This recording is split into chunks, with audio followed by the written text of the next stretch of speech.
करा भाई जी हाँ जी। जी जी जी करो। जी छाबड़ा, सबसे पहले तो आपका आप सफीदों में वेलकम करते हैं। तो आप सफीदों पहुंचे हैं और आपको जो सीएम का मीडिया कोऑर्डिनेटर नियुक्त किया गया उसके लिए भी आपको बधाई देते हैं। क्या आपकी सरकार की नीतियाँ फिलहाल की जो चली हुई है पत्रकारों की हितों में जनता की समय क्या बताएंगे? देखिए, पहले माननीय मनोहर लाल जी के नेतृत्व में और अब माननीय नायब सिंह सैनी जी के नेतृत्व में जितनी भी पत्रकारों को लेकर नीतियां हैं सरकार की, वो सारी इको फ्रेंडली हैं, सब सकारात्मक हैं और सबका लाभ जो अंतिम पायदान पे खड़ा पत्रकार है या व्यक्ति है प्रदेश का, उसको उन नीतियों का लाभ मिलता है। अभी पिछले काफ़ी समय से काफ़ी पत्रकारों की ये मांग रहती थी कैशलेस इलाज वाली। माननीय मुख्यमंत्री जी ने इसका संज्ञान लिया है और ये काम जो है वो अंतिम चरण में है और जो मान्यता प्राप्त पत्रकार हैं उनको बहुत जल्द सरकार जो है वो कैशलेस पॉलिसी का लाभ भी देगी, ऐसा मैं आपको कह सकता हूँ। सोशल मीडिया को लेकर के दूसरा सोशल मीडिया को लेकर बहुत से लोगों की, देखिए सोशल मीडिया को जैसे अन्य पत्रकारों को हम प्रिंट मीडिया इलेक्ट्रॉनिक मीडिया के पत्रकारों को हम मान्यता प्राप्त करते हैं, उनको एक्रीडिटेशन देते हैं, तो ऐसी ही कोई पॉलिसी हो जिससे उनको भी इस तरह का लाभ मिले। तो अभी मुख्यमंत्री जी ने एक कार्यक्रम के दौरान कहा भी है सबको, और जो सोशल मीडिया पॉलिसी है वो हमारी लागू है। उसमें करीब 200 के करीब लोग पूरे प्रदेश भर से पैनलमेंट पे हमारे, उनको सरकार की जितनी जनहितैषी योजनाएं हैं उनका लाभ भी मिलता है उनको। तो अभी मुख्यमंत्री जी ने कहा भी है एक कार्यक्रम में जहाँ पत्रकार सोशल मीडिया के उपस्थित थे कि बहुत जल्द उनको वो लाभ भी मिलेगा जिसका वो हकदार हैं। तो मान के चलिए कि जो जो लोग पैनलमेंट करवा रहे हैं पूरे डॉक्यूमेंट आप करके, उनको भविष्य में उन सब योजनाओं का लाभ मिलेगा जिसका कि नायब सिंह सरकार सबको पत्रकारों को जो लाभ वर्तमान में मिल रहा है। छाबड़ा जी, किस तरह की जो कंडीशन रहने वाली है? देखिए, सामान्य सी कंडीशन है, उसमें एक फॉलोवर्स का एक पैरामीटर है, उसमें फिर उसमें जीएसटी वगैरह का या कोई ऐसा मतलब प्रॉपर ढंग से जितने पैरामीटर हैं उसके बहुत सिंपल हैं। अगर आप उनको सबको पूरा करके और प्रॉपर ढंग से अप्लाई करते हो तो सरकार निश्चित रूप से आपके साथ इको फ्रेंडली होकर काम करती है। और बहुत से लोग उस पर 200 के करीब लोग हैं पूरी स्टेट भर में जो विभिन्न प्लेटफार्म जिनके रजिस्टर्ड हैं और जो सरकार की जितनी भी योजनाएं हैं उसका लाभ सोशल मीडिया के लोग ले रहे हैं वर्तमान में। छाबड़ा जी, कुछ लोगों को वहम भी होता है कि ये यूट्यूबर है, क्या करेंगे, इनके पास कोई लाइसेंस नहीं है, कुछ नहीं है, और इसलिए कुछ अधिकारी और नेता प्रशासन के जो लोग हैं वो टारगेट भी करते हैं। समय बदल रहा है जी, और यूट्यूबर्स का भी और सोशल मीडिया का भी उतना ही महत्व है जितना अन्य मीडिया का है। सरकार सबके साथ सम्मान की दृष्टि से देखती है और सरकार इसीलिए तो पॉलिसी लेकर आई है सोशल मीडिया की। सरकार आपको अपना मानती है तभी तो पॉलिसी लेकर आए हम। 200 लोगों को पैनलमेंट किया हुआ है, आप भी अपना पैनलमेंट करवा सकते हो। उसमें एक्रीडिटेशन के लिए भी सीएम साहब ने थोड़ी समय पहले ही कहा है। रही बात, मैं पत्रकारों को भी एक जरूर, क्योंकि मैं इस परिवार का व्यक्ति हूँ, तो हम लोगों को थोड़ा सा संयम और सकारात्मक पत्रकारिता करनी चाहिए। कंटेंट की पहले छानबीन कर लेनी चाहिए और उसके बाद अगर हम इसके ऊपर वर्क करेंगे तो वो ज्यादा अच्छा होगा सरकार के लिए, समाज के लिए और खुद पत्रकारों के लिए। कल से मैं देख रहा हूँ जस्टिस फॉर कर्मू रिपोर्टर्स को लेकर लगातार सोशल मीडिया पर पोस्टें डाली जा रही है। मुझे इस विषय में अभी तक कोई जानकारी नहीं। अक्सर साथियों के साथ जैसे कई बार धक्का मुक्की मारपीट के मामले आते हैं, तो हाँ सरकार के साथ तालमेल में कमी रहती है। अभी जो इस प्रकार की एफआईआर होती हैं, कई स्टेशन पे एफआईआर भी हुई, क्या मानते हैं आप? देखो, अभी अब क्या हो गया कि मीडिया पहले बहुत कम था, मीडिया बहुत हो गया है।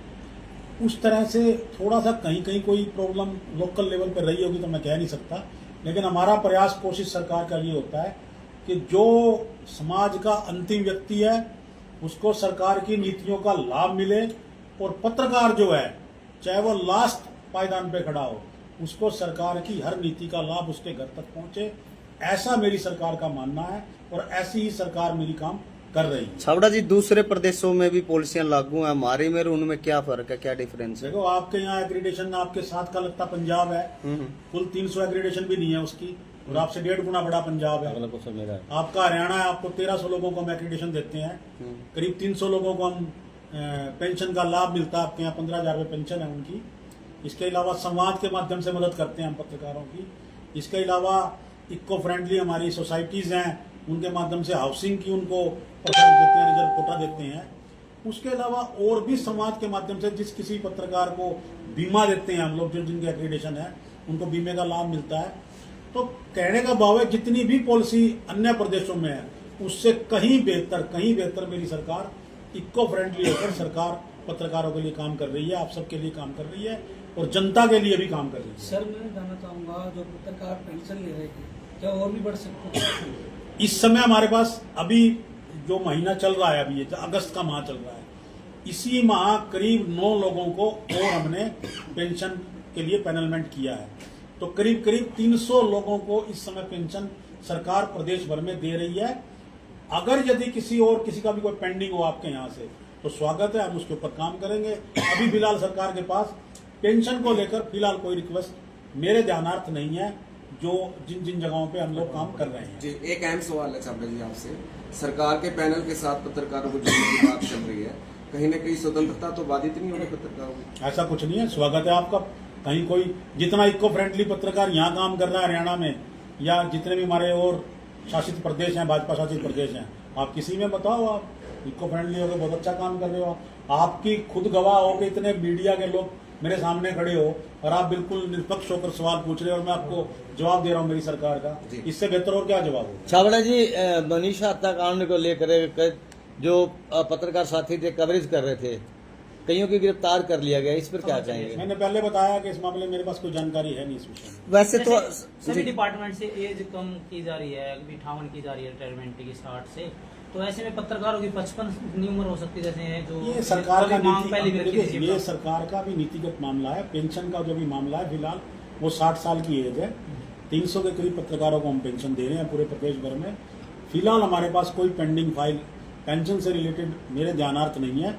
यदि आपको लगता है किसी कोई पेंडिंग है तो उसका स्वागत है। मीडिया सेंटर कितने अब तक प्रदेश में आप बनवा चुके और कितने और मीडिया सेंटर मनोहर लाल जी के सरकार के बाद से अब तक हम 12 के करीब मीडिया सेंटर और रन कर रहे हैं।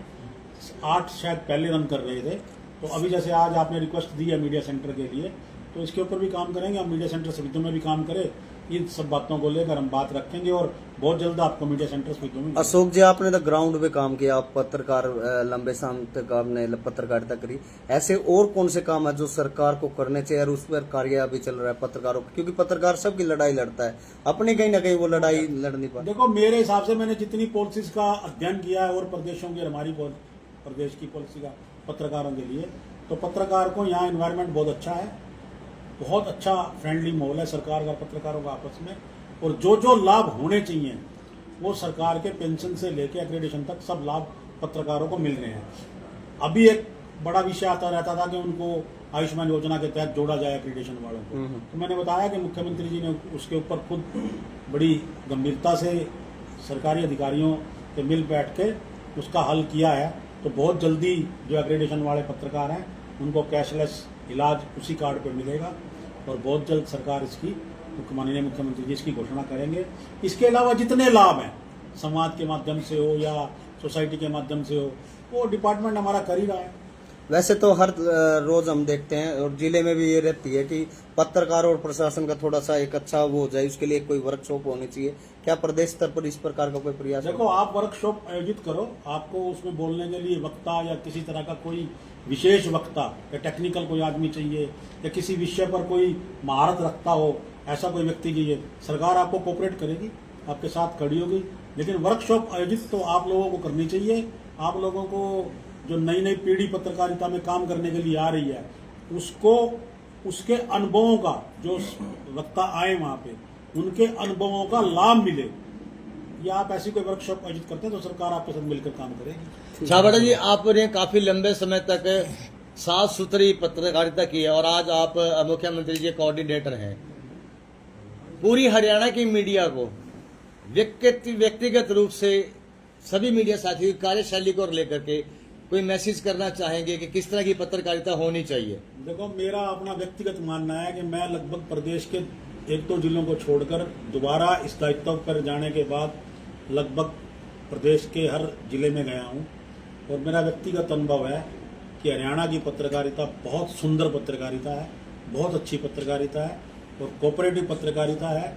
समाज को समझते हैं, समाज की नब्ज को समझते हैं और सबसे अच्छी बात है कि इस पत्रकारिता में कार्य करने वाले अधिकतर लोग युवा हैं, एनर्जेटिक से भरे हुए हैं, तो वो सब लोग उनका कोऑपरेशन रहता है, सहयोग रहता है। बल्कि बहुत से लोग तो पत्रकार हमें खुद आइडिया देते हैं कि सरकार को ऐसी पॉलिसी को ऐसे करना चाहिए, तो हम उसको ठीक भी करते हैं। तो मेरे मानना है कि सरकार के साथ पत्रकार मिलकर काम करते हैं, क्योंकि आपका और हमारा दोनों का काम तो जनता का काम ही करना है ना। आप पुल का ही काम करते हो, तो जनता की बात सरकार तक रखना, सरकार उसको एग्जीक्यूट करे, तो हम सबका काम इकट्ठा ही है। तो ऐसे में मेरा मानना है कि हरियाणा की पत्रकारिता बड़ी सकारात्मकता है, पॉजिटिव है और समाज को मजबूत करने वाली पत्रकारिता। छाबड़ जी, अपने अनुभव के खजाने से क्या कोई व्यक्तिगत एडवाइस देना चाहेंगे सभी पत्रकार साथियों को? मेरी पत्रकार साथियों को एक ही एडवाइस है, एक तो धैर्य जरूर होना चाहिए, खासकर सोशल मीडिया के लोगों को, और कंटेंट पर जब तक पूरा काम ना हो तब तक टीआरपी के पीछे मत भागें। मेरा यही मानना है, क्योंकि अगर आपके पास धैर्य है और टीआरपी से बचोगे, कंटेंट बेस्ड पत्रकारिता करोगे, आंकड़ों के साथ पत्रकारिता करोगे, तो आप भी पत्रकारिता में वो सब आयाम छुओगे जिसकी छूने की कामना या कल्पना आपने अपने जीवन में की है। आप सब ने मुझको यहाँ बुलाया, आप सबका बहुत बहुत आभार है। थैंक यू, बहुत बहुत धन्यवाद।